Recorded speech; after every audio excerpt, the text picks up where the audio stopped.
ازيكم؟ رجعنا لكم تاني مع بوش يور باشن. انا الحكايه وكل كارت حكايه. النهارده الكارت اللي هنشتغل فيه مع بعضينا هو كارت ليه بوش يور باشن وليه انا الحكايه. الحقيقه عايزه احكي لكم حكايه كده بسيطه صغيره، والحكايه دي حكايتي انا، قصتي انا بدات لما انا اتطلقت وخلفت ولدين وانا عندي 28 سنه، وكانت القصه مش سهله. الدنيا كانت كانها رولر كوستر، خدتني وطلعتني وجابتني وخبطتني، وطبعا كانت الموضوع مش سهل لان في ولدين وباباهم ما كانش موجود. دي كانت قصة ممكن تكون عصيبة شوية. الحمد لله مساعدة بقى بابايا ومامتي دكتورة علم نفس ساعدتني طبعا، وقدرت ان انا اربي الولاد بطريقة كويسة جدا، وخدتني الحياة سواء كان شغل سواء كان تربية سواء كان بنروح تدريبات، وعشنا حياة جميلة جدا لحد ما اتخرجوا من احسن مدارس واحسن جامعات وربنا وفقهم الحمد لله. طبعا فخورة بيهم جدا جدا جدا. بس جت فترة وفجأة لقيت ان انا لوحدي، العش بتاعي فاضي، ودي كانت نقطة التحول بتاعتي. ليه تحول؟ لاني دخلت في شبه اكتئاب،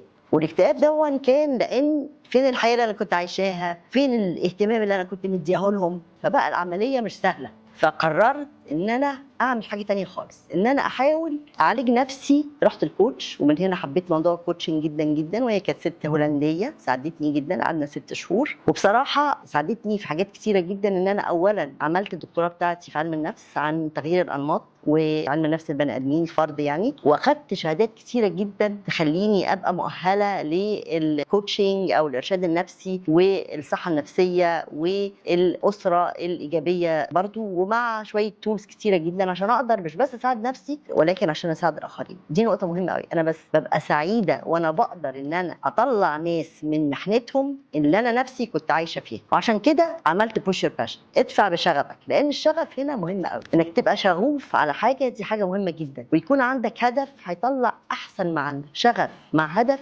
احسن ما عندك. ومن هنا لقيت ان انا هسميها انا الحكايه. ليه بقى؟ علشان كل واحد مننا ليه قصه، القصه دي تستحق ان انت تبقى فخور بيها، او تستحق ان انت تبقي فخوره بيها. دي قصتك وده قصتك، واحنا لازم نحضن قصتنا ونشتغل على قصتنا ونطلع بحاجات كتيره قوي. مع انا الحكايه وبوش يور باشن اتمنى ان انا اقدر ان انا اساعد ناس كتيره، واقدر ان انا اخرجهم من اي محنه هم بيعدوا بيها معانا ان شاء الله.